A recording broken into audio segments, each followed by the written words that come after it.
Potawatomi County Commissioner Dee McKee continues to be under scrutiny for her reimbursement claims. County resident Michelle Campbell told commissioners at their Monday meeting she's been looking closely at the public records concerning McKee's reimbursement requests and questions what she is finding. Dating back to November 2023, Campbell found a reimbursement McKee received for a KAC meeting. After looking at the KAC meeting minutes, Campbell discovered McKee was listed as absent from the meeting. Campbell also questioned a reimbursement for a laptop repair. According to her findings, the laptop was a personal laptop and not county issued. To me as a taxpayer, this is not being honest and transparent or accountable to our taxpayer members. Commissioner Greg Riot was reluctant to approve a claim for McKee submitted for travel expenses focusing on a frappe and requested a copy of the county's policy on reimbursements. McKee did not understand the reason for Riot's hesitation to approve the request and stated she felt it bordered on harassment. County Administrator Chad Kinsley provided all the commissioners with a copy of the county policy regarding travel reimbursements. Riot requested time to review the policy. It was agreed that the issue would be discussed at a future meeting. A local man who was previously arrested for child sex crimes is set to be in court on Tuesday for the start of a 3-day jury trial. 29-year-old Tristan Goodenheit was arrested in August 2022 on 15 counts of sexual exploitation of a child and single counts of a computer crime and interference with law enforcement and tampering with the evidence. Goodenheit allegedly sent nude photos of a minor girl through the cell phone of the girl's boyfriend on the afternoon of July 26, 2022. He was later arrested on the charges, and a judge later found probable cause in the case in January 2023. Goodenheit's trial was originally slated to begin in late April, but was pushed back following a motion by his attorney, David Venduska. The start of the trial will get underway at 9 a.m. this morning before Judge Grant Bannister. Manhattan City Commissioners will discuss possible approaches to adopting a Common Consumption Area Ordinance, or CCA, at their meeting tonight. A CCA allows a person to consume and possess an alcohol beverage within the area and can include city property, sidewalks, and streets.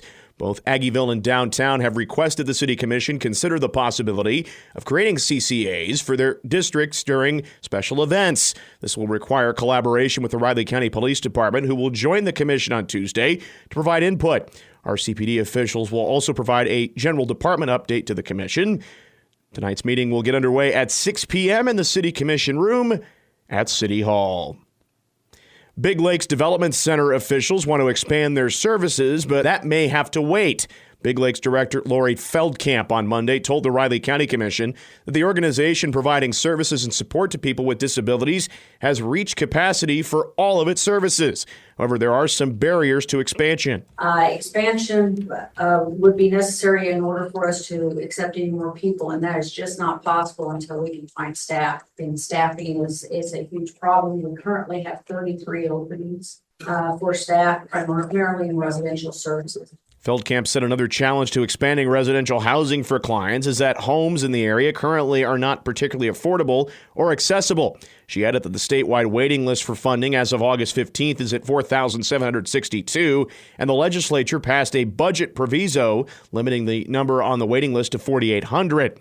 Feldkamp said some of this money went to Riley County as well as Geary County, Clay County, and Potawatomi counties. So KDADS has been tasked with making sure that it doesn't exceed 4,800. Now, where they're coming up with the money, I have no idea. They did allocate, of course, waiting list money for the first time in well over a decade. On July 1st, of the 500 slots that were available, 24 went to Riley, Geary, Potawatomi, and Clay counties. Riley County Commissioners are set to meet again this Thursday at their usual time. They'll have a retreat all day on Wednesday. More on the day's headlines can be found at our website, newsradiokman.com and themercury.com.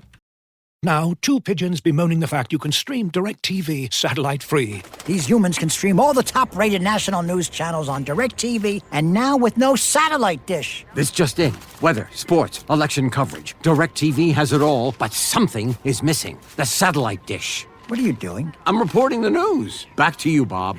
Here's some news. You're a buffoon. Stream the top-rated national news channels. No satellite dish. Visit DirecTV.com. Internet required. Top-rated news based on 2023 Nielsen ratings. Ryan Reynolds here for, I guess, my 100th Mint commercial. No, don't. I mean, honestly, when I started this, I thought I only have to do like 4 of these. I mean, it's unlimited premium wireless for $15 a month. How are there still people paying 2 or 3 times that much? I'm sorry, I shouldn't be victim blaming here. Give it a try at mintmobile.com/save. Whenever you're ready.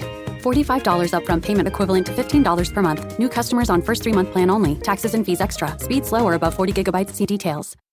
Good morning, I'm Troy Coverdale with your sports headlines. The postmortem from Saturday's loss at BYU for K-State football includes a lot of introspection from players and coaches alike, including head coach Chris Kleinman. We got to be better in complementary football. We got to be better on the offensive side around him, but we got to be better on defense to help him. And guys, we're not getting what BYU got. They had 3 short fields. We didn't get our offense a short field. We've got to find some ways to get the ball out and get some interceptions and get some strips on defense. The Wildcats to host Oklahoma State this Saturday at 11. Coverage on News Radio KMAN and 101.5 K-Rock will begin at 7. K-State men's basketball beginning the ramp-up to the start of a new season, following an off-season of roster upheaval.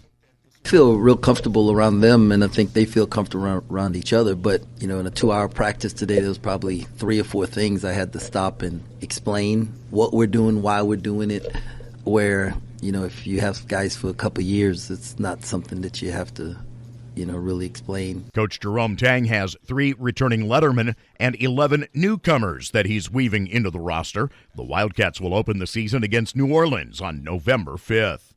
The Kansas City Royals are playing for their postseason lives as they hit the field tonight against Washington in a 5:40 start.